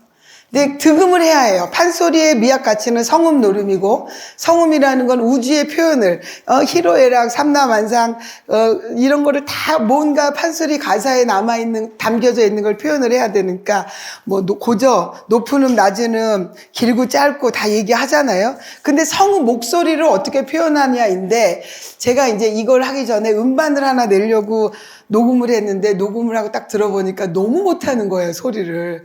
근데 이미 계약이 돼가지고 음반이 나와야 되는 거예요. 그래서 계약사에 가가지고 내가 물게 그냥 이 음반을 내지 말자라고 얘기를 했더니 음반사 사장님이 지금 하나 나중에 하나 다 똑같을 것 같으니까 그냥 합시다. 그리고 이미 다 안 된다. 그 마스터링까지 다 끝나서. 그래서 제가 뭐 어떻게 해야 되지? 이 수치스러움을. 그래서 그래. 드디어 옛날 명창들은 100일 공부를 몇 번씩 하는데 나는 온전히 100일 공부를 한 적은 없었던 거예요. 뭐 한 30일, 40일 이렇게는 여러 번 했지만 100일을 온전히 그래 가자. 그래서 32살 때인가요? 그죠? 이때 가가지고 강원도 정선군 임계면 근데 겨울에 공부를 하러 구례 지리산 밑에 갔더니 거기는 물이 없어요. 그 펜션이 다 문을 닫았어. 그 절들은 새벽에 시끄럽다고 오지 말라고 하시더라고요. 그래서 어디를 가지? 근데 여기 구미정이라는 데가 9가지 아름다움이 있다는 정제인데 요 뒤로 가면 집 한 채가 있었어요. 할머니 할아버지가 사는 민박집이. 거기에 이렇게 조그만 방이 한 2평 정도 되는데 장작불 떼고 물도 없지만은 이렇게 불 떼서 살 수 있는 샷시문 집을 얻을 수가 있는데 그때 50만 원을 내래요. 불 따로 하고. 그래서 한 생활비가 한 120만 원 정도씩 있으면 있겠더라고요. 월에. 거기에다가 그냥 소렌토 차에 싣고 갔던 내 책, 음반, 공부할 거, 옷, 이불 이런 거 다 갖다 놓고 그때부터 여기서 100일 살았어요. 겨울을 사는 동안에 너무너무 힘들었고, 근데 막 이렇게 장작불을 떼고 공부해야 득음이 될 것 같은 거예요. 막 펜션 좋은 데 가면 안 되고, 확 폭포수에 무슨 소설책에 그런 거 이제 똥물 먹어야 되고, 막 이렇게. 그래서 목소리가 안 나오면 똥물을 먹는다는 얘기 들어보셨죠? 근데 이런 생각이었어요. 그래, 목에서 피가 나? 너 목에서 피가 날 정도로 소리해봤어? 제 스스로 이제 잠은 자다고 한 거예요. 네가 판소리 공부하고 명창이 되고 싶다고 하면서 너는 목에서 피가 날 정도로 피가 나면 안 되라고 얘기하는 거거든요. 저희는 목에서 피가 나는 건 거짓이다라고 그렇게 의학적으로 그렇게 목에서 피가 나면 죽지 이렇게 얘기한단 말이에요. 근데 그때는 홀려가지고 너 목에서 피가 날 만큼 해봤어? 목에서 피 날 만큼 소리하고 그냥 죽어 이렇게 생각했어요. 그거를 선생님들의 전설이다 생각하지 말고 현실이라고 해석해봐. 목에서 피가 나게 소리하다가 죽어봐. 그리고 목소리가 안 나와? 안 나와서 목을 열리기 위해서 똥물을 먹는데 지금은 이제 그게 아니라 뭐 의술이 좋아서 어쩌고저쩌고 그럼 똥물을 먹을 정도까지 먹어야만 살 것 같은 지경까지 소리해봤어? 이렇게 저를 그냥 막 자학을 한 거예요. 그러니까 가방이 싸지고 산으로 가지더라고요. 그래서 혼자서 있는데 막 고라니가 오고 밤에 소리가 나고 혼자서 있으면 너무 무서웠는데 그때 소리를 했어요. 새벽 2시고 3시고. 그러니까 정말 목이 잠겨갖고 안 나오고 근육통이 막 오잖아요. 소리를 많이 하면 소리를 썩 지르니까 그걸로 인해서 정말 한 이틀은 누워있기도 하고 그다음 우울증이 오는 거죠. 이렇게 돌아다니던 사람이 혼자서 부른 노래 또 부르고 아침 먹고 점심 먹고 야 이거 어떡하나. 그리고 불안한 거예요. 이 속셈. 아이들이 초등학교를 다니고 있었고 남편도 있고 어머님도 계시고 내가 이건 과했다. 가방 싸 돌아가는 게 맞아. 아마 스님들도 그러셨겠죠. 저는 그 정도는 아니지만 그때 이제 첫날 가서 공부 계획을 100일을 일주일로 안 살고 일주가 10일 10주를 살면 간다. 공부를 한다. 그렇게 하다 보니까요, 일주일이 단위가 너무 길어가지고, 그러니까 짧아져가지고 100일이 정말 짧게 느껴지더라고요. 10번, 열흘을 한 주로 10번만 지내면 돼?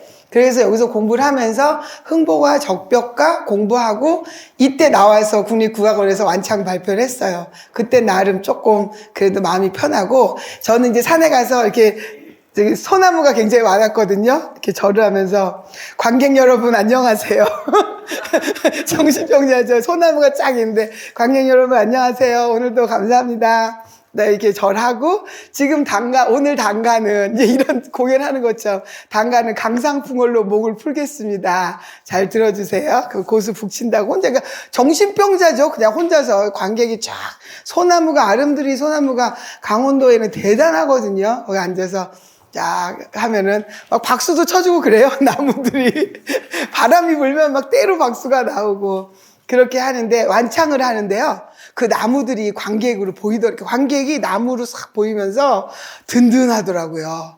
그래서 막 운동하는 사람들이 전지훈련 가가지고 이렇게 험악한 훈련을 하잖아요. 그런 것처럼 저도 그런 그 산에서 정말 그 소나무, 굵은 소나무들의 그 낙낙장송의 기운을 받아가지고 공부를 하면서 그 관객들이 지금까지도 저에게 힘을 주고 그 이후로 90일, 80일, 70일, 뭐 60일, 한 10여 년 동안 계속 산에 가서 공부를 좀 했습니다. 그래서 득음하고 싶어서요. 명창되고 싶어서요. 계속 하면 되겠죠? 네, 그 길로 가고 있는 중입니다. 이때 제가 보니까 강원도 정선군 임계면 구미정이 내려다 보이는 민박집을 겨우 얻었다. 그 뒤는 안 될 것 같고. 이게 재밌어요. 100일, 5월 11일. 나는 집으로 간다. 저는 여기 무슨 내가 이제 소리를 얻었어. 막 이런 게 있을 줄 알았거든요. 저의 일기장인데, 나는 집으로 간다. 가방 딱 싸놓고 이거 쓰고 온 것 같아요. 지금 생각하니까.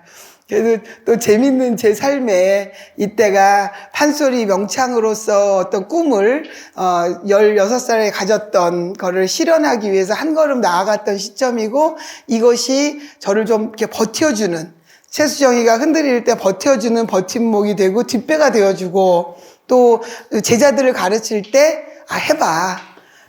눈 오고 비 오고 바람 불고 제가 새벽에 소리를 지르고 다니니까 어르신들이 산짐승이 내려온다고, 목이 안 나오니까 산천 험준하고 수목 장자 이런, 이게 뭐 짐승 소리가 돼버린 거예요. 그래갖고 산에서 짐승이 내려온다고 할머니들이 그랬어요. 근데 지금은 이제 제가 새댁이었어요. 그때 이름이 새댁이 또 삼겹살 잔치 한번 하고 할머니들 떡잔치 했더니 또 아주 예쁜 새댁으로 바뀌어가지고 저는 그렇게 지냈습니다. 그래서 참 잘했던 것 같아요, 이때. 네. 그리고 2008년도에 아까 말씀드린 제가 박사학위를 받고 제 일생에 그래도 하고 싶은 일을, 성과를 얻었던 그 겨울이었습니다. 그리고 이 옆에 계신 선생님이 참 훌륭하신 또 저의 스승님이신데요. 남도민요, 그러니까 박송이, 조순의, 신유경, 이게 3인방이 라디오를 들으면 뿌리 깊은 나무에서 백대웅 선생님이 기획했던 음반 한반도 슬픈 소리에 육자배기 음반을 녹음하셨어요. 거기에 우리 선생님보다 한 살 아래신데 지금 생존에 계세요. 참 대단하신 분인데 제가 육자배기 이 소리를 다, 남도 소리를 우리 조순에서 이렇게 배웠죠. 참 또 저에게는 기쁜 장면입니다. 그리고 이제는 제 꿈에 대한 얘기를 하겠는데요. 무대 위에서 국정을 넘어서 제가 한 뷰티풀 마인드라는 봉사단체에 있었어요. 서양음악을 공부하는 선생님, 피아니스트, 바이올리니스트, 성악가, 그래서 저 가야금, 이렇게 몇 분이 바레인, 레바논, 뉴욕, 사우디, 아프리카 이런 데 가가지고 공연을 쫙 하는데, 이때 무대가 필요 없다는 걸 알았어요. 키보드가 겨우 있어서 아프리카의 스와질랜드에 갔는데 키보드가 있는데 건반이 없어요. 몇 개가 빠졌어요. 거기까지는 쳐볼 수 있었는데 전기가 나가요, 그냥. 피아노가 없어서 키보드를 간신히 구했는데 키보드가 전기가 나가면 그냥 무용지물이거든요. 그렇게 또 아프리카의 우간다에 갔는데 무대가 없어요. 그리고 애들 다 흙바닥에 신발 그냥 맨바닥으로 다니잖아요. 옷을 갈아입을 수가 없어서 한복 치마 하나 깔고 거기서 옷 갈아입고 그리고 무대에 나가서 공연하고, 그냥 그게 너무 즐거웠어요, 저는. 뉴욕 카네기홀도 있고 하겠지만, 또 저도 큰 공연장도 많이 가봤지만 음향 세트, 조명, 영상 이런 게 갖춰져서 멋지게 하는 판소리 공연도 행복했지만 하긴 했는데, 이때 정말 그 중동이라든지 이 여건이 안 돼 있는 데서 같이 엉덩이 춤추고 노는 아프리카 사람들, 그런 사람들을 보면서 굉장히 행복했어요. 한 10여 년을 제가 한 40개국을 다녔던가요? 네. 그러니까 이 역마살이 대단한 거죠. 아줌마 주제에 막 다 다녔어요. 그때 비행기를 타고 오는데, 그 전에는 제가 강의에 어떤 모토를 했냐면, 판소리를 한국 사람들이 잘 모르는 게 되게 섭섭했어요. 근데 외국에 가니까 너무 판소리를 알아주고 막 흥겨워해줘요. 근데 딱 비행기 안에서 어떤 생각이 드냐면, 그럼에도 불구하고 판소리를 제일 잘 알아할 수 있는 사람은 대한민국 국민이다. 대한민국 국민이 말을 알기 때문에. 우리 고은 선생님이 시기나 지금 한강 씨가 쓴 소설에 그 어감을 살려 있는 게, 그 말이 음악이 된 게 판소리란 말이에요. 그러니까 푸르다, 블루 한 개잖아. 우리는 푸르둥딩하다, 불구스름하다, 누렇다.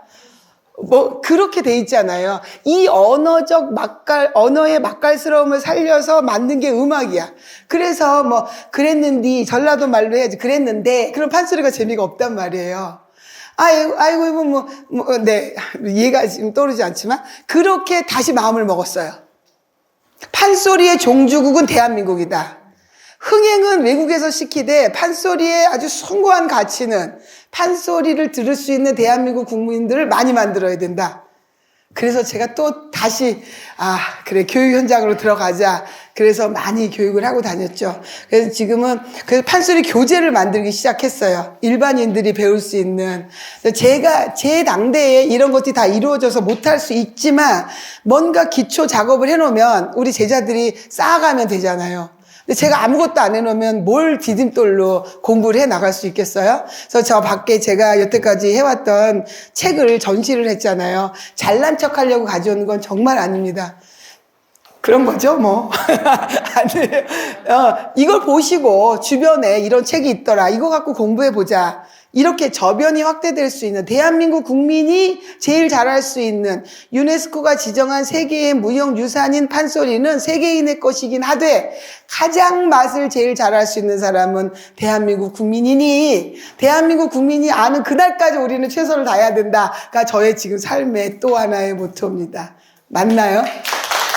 감사합니다. 이제 마지막이에요. 네, 이 책은 이제 보시면 제가 이렇게 부호를 만들고 정관보를 만들고 영문으로 아까 불렀던 영문 대역을 해놓고 또 한글어 풀이까지 다 해서 적벽가 모를까봐 최수정의 적벽가 완전 정복이라고 썼다가 토파보기로 바꿔서 이런 그 인물들을 다 하고 현대어 풀이를 해서 이렇게 말이 되게끔 연결해 놓은 것입니다. 네, 이 판소리 교육할 때 발성을 가지고 이렇게 표현을 하고 있고요. 나중에 기회를 주시면 제가 이거 갖고 와서 강의를 해드릴게요. 판소리의 실기에 대해서 이거 어떻게 보는 건지 음악적으로 어떻게 되는 궁금하시죠? 다음 주 이 시간에. 네, 또 이 정관보루에서 추임새를 하는 거. 얼씨구나 절씨구 좋다. 이거 보고 한번 해보실까요? 얼씨구나 절씨구. 네, 이거는 이제 취임새 하는 분이 하는 거, 노래하는 사람이 하는 게 아니고, 얼씨구, 나절씨구, 얼씨구, 돈 봐라, 돈 봐라. 잘난 사람도 못난 돈, 못난 사람도 잘난 돈. 예, 뭐, 진양, 중머리, 자중머리 이렇게 해서 다 취임새 하는 거를 연습을 시키면서 교육을 하고 있습니다. 이제 저의 꿈. 이렇게 산 저의 삶이 어떻게 발현되길 원하냐면요. 제대로 알고 있는 판소리의 종주국으로서의 가치를 세계로 뻗치려는 거. 그래서 전 세계에서 판소리를 배운 사람들이 국악의 성지 진도에 와서 판소리 걸기 대회를 하는 거예요. 우리 남도 국악원에 딱 들어와서 합숙하면서 우리 단노래도 배우러 가고 뭐 씻긴꽃도 배우러 가고 판소리도 하면서 얘네들이 이리 오너라 업고 놀자 사랑 아모르 뭐 러브 하면서 그런 걸기 대회를 할 거예요. 지금 내년 2006년도가 한불수교 140주년인데요. 세계 판소리협회에서 하고 있는 일이 월드 판소리 페스티벌이거든요. 세계 축제 이거를 프랑스로 가려고 지금 100명을 모집하고 있습니다. 그래서 에펠탑 앞에 가서 판소리를 외치려고. 그러면 어떤 판소리를 어떻게 부를 것이냐가 문제가 되죠. 유파마다 다르죠. 사람들마다 다르죠. 어떻게? 그래서 표준 교육안을 또 만들었죠. 네. 책 밖에 있군요. 그래서 영어, 지금 태국어 버전, 베트남 버전, 불어 버전, 영국 버전, 중국어 버전 이렇게 계속 만들어 놓고 있어요. 세계 판소리협회는 판소리의 세계화, 대중화, 연구개발, 교육과 인재 양성. 갑자기 인재 힘이 막 나요. 아까는 조금 꾸릿꾸릿했는데 네. 세계 판소리협회를 사단법인으로 만드는데 딱 4개월 걸렸어요. 그때 코로나였거든요. 그래서 총회를 해야 된대요. 그래서 이렇게 공간에서 해야 되는데 코로나라 줌으로 된대. 그래서 제 거실에 저 소파에 앉고 이렇게 노트북 놓고 사단법인 세계 판소리협회 정기총회 거실 벽에다가 달아놓고요. 프랭카드. 여기 줌으로 안에 다 들어와 있어요. 컴퓨터 안에. 안녕하십니까. 저는 세계 판소리협회 이사장 최수정입니다. 저는 이렇게 시작합니다. 그렇게 갖고 서울시 인가 받아갖고 지금 기획부의 지정 기부금 단체까지 해서 활동을 하고 있습니다. 그래서 첫 해는 월드 판소리 페스티벌을 20시간 릴레이 판소리 유네스코가 지정한 지 20년이 됐더라고요. 그래서 60명의 소리꾼과 고수의 40명, 20명이 합쳐서 남산국악당이 20분씩 판소리를 계속 이어서 불렀어요. 대단한 거 아니에요? 그래서 원래는 200시간 하고 싶었어요. 그래서 생방송으로 서울, 광주, 부산, 전주, 제주, 진도, 막 해가 인천, 청주. 그래서 막 생방송으로 여기서 막 이렇게 할 거야, 200시간 때는. 그때 내가 살아있을래나도. 왜 이렇게 해서 판소리 하는 사람들이 전통 판소리를 이어서 불러도 끝이 없어요. 200시간 하고도 남습니다. 3분짜리 트로트가 아니고 우리 한 번 부르면 3시간은 해줘야 되잖아요, 최소. 한 사람이. 돌려서 하면은 맨날 며칠을 할 수 있어요. 그런 전통으로 시작을 했고, 그 이후로는 창작판소리, 그리고 세종학당에 가서 그 한국문화원과 세종학당에서 한글을 배우는 친구들에게 판소리를 가르쳐서 그네들이 공연을 하고 그 팀들이 한국에 오게 하는데 대기업하고 하려고요. 그래서 이 프로젝트를 진도하고 하든 고창하고 하든, 고창도 신재호 선생님 덕분에 판소리 고장이잖아요. 남원하고 하든 전주하고 하든 그렇게 해서 외국 사람들이 오고 우리가 또 가서 공연을 해주고, 지금 제가 다음 달에도 사우디를 가는데요. 제따라는 곳에 한국인 한국 학교 외국 지점이 처음 있는 데가 사우디 제따더라고요. 그때 박정희 대통령 때 만들어졌대요. 거기에서 판소리를 배우고 있어요. 그래서 또 리야드에 가갖고 세종학당에서 배우는 아이들을 교육하고 올 거거든요. 줌으로 교육을 하고 있습니다. 그래서 히잡 쓰고 애들이 판소리 배우고 있어요. 이제 정말 세상이 달라졌습니다. 우리가 우리 거를 제대로 지키지 않으면 이거는 다 사이비로, 중국에서 김치, 가야금, 아리랑 다 자기네 거라고 지금 동북공정 하고 있잖아요. 판소리 지키려면 우리가 제대로 된 가치를 가지고 오히려 우리가 뿜어줘야 되거든요. 그네들이 박수 치는 걸 받아줄 게 아니라, 네, 저는 그렇게 생각을 하고 있습니다. 그래서 작년에는 제 2회를 했고, 어린이 꿈나무, 어린애들이 와서 할 수 있게끔 어른들 또 이렇게 야외에서 했죠. 우리 이거를 이제 보면서 제가 마지막으로는 가시는 길에 영상 제가 어떤 걸 하고자 한다라는 걸 보여드릴 텐데요. 저는 선생님도 그렇습니다. 개인의 삶이 따로 있는 게 아니라 제 삶은 그냥 판소리예요. 그냥 국악이에요. 저 골프도 못 치고요. 뭐 할 줄 아는 게 하나도 없어요. 다만 판소리, 우리 음악, 전통 이거를 하면 막 열이 올라요. 가슴에 불덩이가 막. 그러니까 하늘나라에서 저한테 이런 일을 하고 넌 살다 와라고 시킨 것 같아요. 그리고 그런 좋은 인연들이 막 맺어져서 일이 잘 되게끔. 그리고 자다 보면 그래, 세계 태권도 연맹도 있는데 왜 판소리 협회는 없어? 그럼 우리도 만들어야지. 왜 우리끼리 사단법인으로 해야지? 나중에 돈 모아서 재단법인 만들고 판소리 대학 만들고, 판소리 세계화의 중심이 된 어느 지역에서 판소리 전용극장도 없는 나라가 우리나라 아니에요? 창극 공연을 하죠. 판소리 전용극장, 내가 그냥 이름 달아서 여기다 하나 붙이고 갈까 봐요. 판소리 전용극장. 예. 이름 먼저 붙이는 데가 자격땡인데 아무 데도 안 붙여요. 이렇게 막 가슴이 끓어오르고 있습니다. 다른 거는 뭐해. 그다음 또 하나는 그냥 한 잔 먹고 노는 거. 그거 되게 좋아해요. 그럴 때는 저도 좀 내려놓고 또 이렇게 편안할 수 있거든요. 정말 저는 오늘 이런 저에 대한 얘기를 하면서 다시금 제가 살아온 것, 살아가고자 하는 이 삶 속에서 우리 전통예술이 갖고 있는 이 숭고한 가치, 우리 조상님들이 그냥 만들어 놓은 거 아니시잖아요. 정말 단군 이래 이 역사로 보면 언제 시작돼? 판소리 300년 뭐 이렇게 얘기하지만은 단군부터, 우리 제사장부터 생각을 하면 그때도 다 가무학이 있었을 것이고 그 노래의 시작이 다 판소리로 내려오지 않았겠어요? 그런 자부심으로 살고 있습니다. 그래서 현장에서 저도 흔들리고 뭐 답답하고 그럴 때도 있지만 저는 그냥 소리를 들어요. 판소리 막 듣고 막 불러요. 그냥 육자배기 듣고 뭐 흥타령 듣고 그렇게 막 슬프게 만들어요, 저는 막 슬프게 만들어갖고 더 단단한 어떤 그 에너지를 끌어낸다 할까요? 모르겠어요. 저는 제 자신을 치유해가는 방법은 애들이 힘들어하면 같이 힘들어 하다가 거기서 또 기쁜 그런 분위기를 끌어가는데요. 지켜봐 주시고, 진도에 이렇게 뿌리를 둔 최수정이가 세계 속에 나아가서 우리 전통의 아름다움을 펼치는 그런 날이 빨리 올 수 있도록 좋은 아이디어가 있으시면 언제든지 알려주시기 바랍니다. 감사합니다. 마지막으로 원래 질문과 답이 있는데 질문 없으시죠? 많이 있으실 것 같아요. 이거 한 번만 보시죠. 네.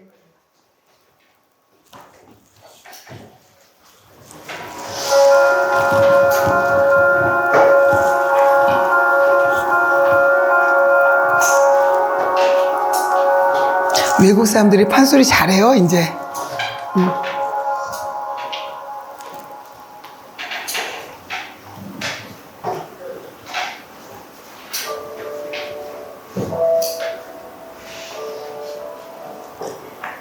볼륨이 작네.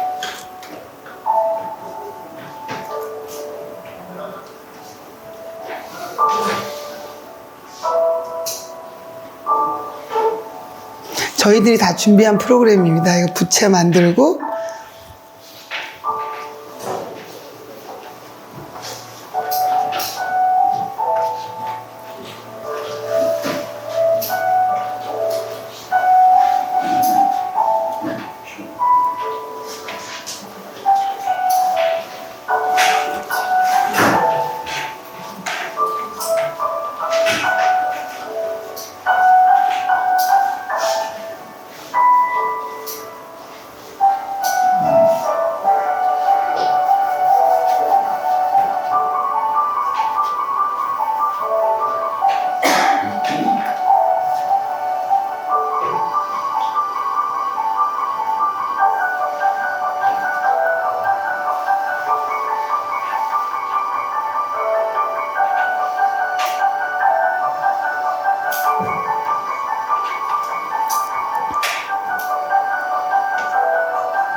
네, 이렇게 제가 꿈을 펼쳐 나가고 있고요. 좀 잘 지켜봐 주시기 바랍니다. 감사합니다.